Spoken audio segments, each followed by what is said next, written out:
Hello, my friends. Welcome. My name is Joe. This is the Joe Martino Show. And today, my oldest daughter, Kendra, stops by, and we're going to talk about relationships of kids.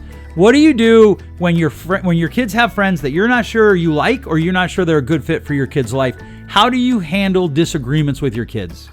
Let's kick it off. This is the Joe Martino Show. You're listening to the Joe Martino Show, a podcast dealing with all things emotional, relational, and human nature. Joe is a licensed counselor in the state of Michigan, specializing in relationship therapy. He is also the author of the book, The Emotionally Secure Couple. All advice offered in this episode is offered for entertainment and educational purposes only. Enjoy the show. All right, welcome. I hope that your day is going well wherever your day is, whatever it is you're doing. I hope that today is a great day for you. Today, I want to talk about what do we do when our kids have friendships that we don't like, right? And this is something that is across the board. You know, we're probably going to talk about romantic relationships at some level.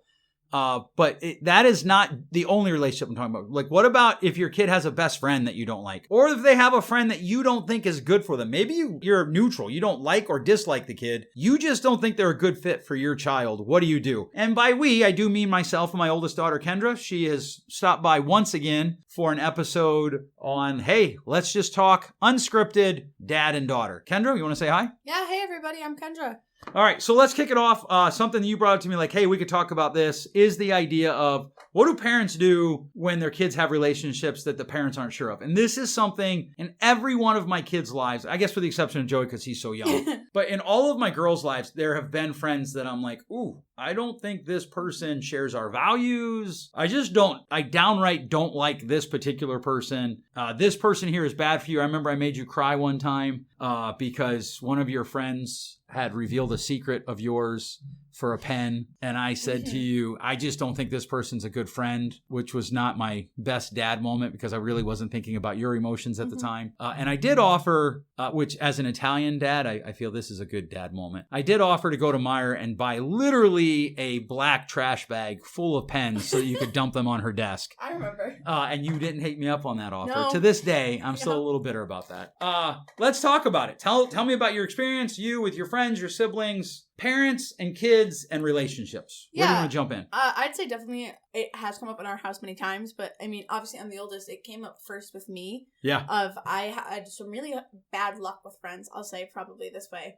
So there was multiple friends, I'd say, that we had this conversation. We're like, where's this friendship heading? It doesn't look like you're really being productive or growing here. Right. But one of the things I remember when I was in those friendships is the more your parents like hard push against it, the less you want to listen. Right. And I do think that's a trend even as we get older, but especially with preteens, I feel like the parents' tendency or like their want is to like just lay it out. And kids don't really respond well to that. A lot of it, and I've heard you tell mom this before, is you can voice your concerns, but only so much. And you have to let your kids be able to walk through that themselves and realize why it's not working or why they're unhappy with those friendships. Right. And I think the thing there is, there's this balance. You want to have a conversation with your kids like, hey, how does this person fit into your life? How does their values fit into your values? And the question that I hope will stick with you guys, you know, if I were to drop dead tomorrow, which I hate that phrase because I know parents can use that manipulatively and I don't mean it that way. But if I'm not around tomorrow or whenever I'm not around, I hope that the question that sticks with you guys that I hope I taught you is, how does this help you become the person that you want to become, right? Because that's something we should always be developing.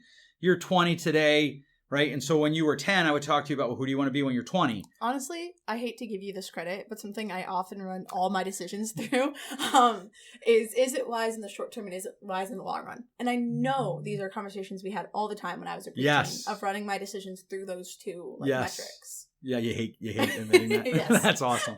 But that is a question that I want my kids to remember because that's the question that drives life, right? And how does this fit into who you want to become? And I think for parents, the questions that they have to ask is, if you just go in the minute you realize that your friend is not a good person and or is not of the values that you want to have, right? Because people are going to freak out if they hear me say that, like, when the pen incident, you were in like 5th grade? Fourth.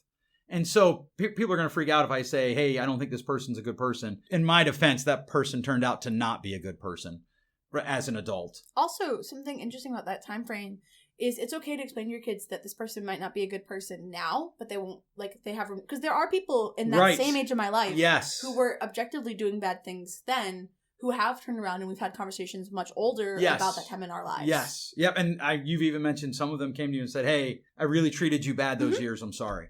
And so the hard part is you have to let your kids fail. You have to let your kids be in relationships that aren't healthy. And at the same time, you have to, and you mentioned this in a different episode, you have to express your concern and make sure that they hear you, express the why that you have the concern. And also expect to get rejected with the concern. And yes, absolutely. It's one of the things that I think your mom and I have had the most conversations about, because sometimes when you guys are doing things that are, to me, normal teenage girl things, she gets a little spun out. I'm like, babe, that's what they do. They're teenage girls, right? And so I think the big thing is you have to work on having the relationship aside from those things, right? And by that, I mean the parents have to work on having a relationship with their kid that is not just about, hey, how are you living your life? But like, hey, you want to go do this? You want to go do that? Like, people underestimate the value of just time spent together doing nothing. One of my favorite things was dropping you guys off at school, because Monday, Tuesday, Wednesday, you would not stop talking on the way to school. Thursday and Friday, you didn't want to be awake and you just hated the world. But Monday to Wednesday, you were super talkative. And we had a ton of talks ear to ear, not eye to eye. For those of you who aren't good visualizers, that means we were both looking forward rather than at each other. Because I think that's one of the things that parents want, is they're like, look me in the eye. And most people don't respond well to that. And so you have to have this conversation with your kids about like, hey, I'm not sure that XYZ person is a good person for you. Or in the case of some friends, and I'm thinking one of your sisters, that person's not a good person, period. And yet there is the human truth that the more you push somebody to do something, the more they secret it. I remember one time I was talking to somebody about your sister dating, and he said, well, I don't believe in dating. And I kind of laughed at him. I'm like, well, okay, I don't care what you call it. Whatever you call it, that's what they're doing. And you have to be aware of that as a parent. The interesting too as well is it was like no secret to us that you didn't really love the idea of us dating at the age my sister was. But you also didn't like try to force her to break up with the person or stop her. Right. You just explained your concern and let her do what she wanted to, because in my experience with my friends and stuff, like when the parents try to interview in that way, well, you're too young to date, they're just dating on school grounds and then they're not dating at home. Right. Or they go to their friend's house and make out. Absolutely. And then the parents are kind of in that. And again, we talked about this on another episode. The parents are kind of fostering a secret rebellion thing. And the culture that I grew up in would totally put all of that blame on the rebellious little snots that are kids. I really would push on that and say that that's human nature, and parents need to parent to human nature. Something you brought up a couple sentences ago that really struck out to me was you brought up the relationship with kids, and I know like in therapy you guys use the word rapport. Yep. But I think something I didn't realize that you mentioned it is really important for kids to feel like they have a relationship with their parents. Yes. That's not just the parent relationship. Yes. Something that helped a lot in my like early teen years when I was going through a lot is you would do things like, hey Kendra, we're gonna go get lunch Thursday. I'll pick you up from school, or I'll pull you out of school, whatever you did, right? Right. And we wouldn't talk about anything going on in my life. We'd talk like we're doing right now about random world stuff, things I found interesting. What you were reading, what I was reading. Exactly. Yeah. But we just do that to build friendship, in a sense. Yes. And you need that like level of friendship if you want to be able to voice those concerns to your kids. Right. And people underestimate, I think people confuse position with influence. Well, I'm the parent, so I should have influence. And this is a hard pill to swallow. Not if you haven't done the work. And a lot of parents don't do the work. One of the things that your mom and I often say is people tend to parent passive aggressively. And then when it all falls apart, they parent with intensity. And especially with you, as my oldest, I'm guilty of that. I think with the three that followed you, I'm far less guilty of it. Because thankfully, I have an excellent wife who was like, hey, you need to learn from this, blah, blah, blah. What would you say to parents who are like currently their daughter, their son has a best friend that they don't think is a good, like I think of one of your friends that I never liked, right? I always thought that this friend was a bad influence, and not in that she was encouraging you to do bad things. I actually thought she was bad for your mental and emotional health. And I did express that. And much to my great consternation, I would express it and not actually make you do anything other than listen to me. And I look back and sometimes I think, man, I should have just brought the hammer and been, you will not be her friend. Right. you can't see this, but she's shaking her head no. What would you say to those parents who are in that situation? And then we're going to talk about a different aspect of this next. I mean, I can think of exactly what friendship you're talking about and say all your concerns were correct. Yes. But I did not know that at the time. But I remember when I realized that at the time. Something I think that parents need to, accept is a lot of parenting is just time. Yes. And just doing the same thing over and over again, eventually it'll stick. Right. Allowing the kid to grow at their pace. Because literally every concern my dad just named about that friend was true. And looking back at that as an adult, I can rattle off how and why it was true. Right. But as a preteen who just wanted friends, I didn't necessarily care to evaluate those behaviors because it was a friend. Right. And that's one of the things I think parents miss. For some of their kids, maybe the majority of their kids, they want a friend, and having a bad friend's better than having no friends. Mm-hmm. Go ahead. I know I cut you off. No, yeah, you're good. So I was just going to say, to an extent, if you currently have a preteen you're looking at or a teenager who's just in relationships you don't like, express to them why you think that relationship is unhealthy, but then also accept a lot of that is going to be your kid has to have those realizations on their own and be there in the fallout. Because that's something mom and dad did really well for me, is you guys were there in the fallout of once I realized how hard that relationship was on me. Yes. Is you were there to help me clean up the mess that made. Right. And that's something that we talk about a lot. It's called the dependency paradox. Mm-hmm. The more someone knows that someone will be there to help them pick up the pieces, the more likely they are to do things which will cause them to grow. And yet it's very painful often for the child, for the parents, right? Like that relationship, you and I are sitting here kind of smiling and laughing because I was right? Of course I was. But at the same time, I take no pleasure. I remember the pain that realization brought you. And I think one of the good intentions that parents have is they want to keep their kids from pain, but it's actually one of the worst things that they can do. I will say, with that friendship and how really bad it was for me in the time of my life that it was, I don't know that I can say I'd go back and change anything, because there are so many things that came from that relationship that I just don't think I would have learned or been able to articulate otherwise. And I do think it made me a better friend to the people I'm friends with now. Right. And the relationships I pursue now, because right. I had to learn kind of what that dysfunction looked like. Right. And you and I talked about one of your years in school that was incredibly hard. And in fact, this picture came up in my Facebook memories of you sitting by a tree reading when I was coming by to pick you up one day. Mm-hmm. Because at the time, I just thought you were a voracious reader. I didn't realize you were using it to escape, which those are not mutually exclusive. But what really bothered me was I had no idea that year was as bad as it was until you said to me, I think I want to be homeschooled. And I just, the feelings of abject failing as a parent were immense. And, so I talked to you about it. I'm like, I don't know what I could have done differently, because I feel like I should have protected you from those people, but I couldn't. And I couldn't and keep you in the world. And you actually said that, which I thought was pretty wise. So I think at the time you were an 8th grader. Yeah, maybe a 10th grader. grader. Talking about was 6th grade. Yeah. I remember so clearly what year that was. Yeah, yeah. And, the hard part there is that idea that I'm going to keep my kids from pain because it keeps me from pain actually doesn't help the kid develop. Run it the other way for a minute. So you have a friend that is still your friend today. We took her out to dinner one time.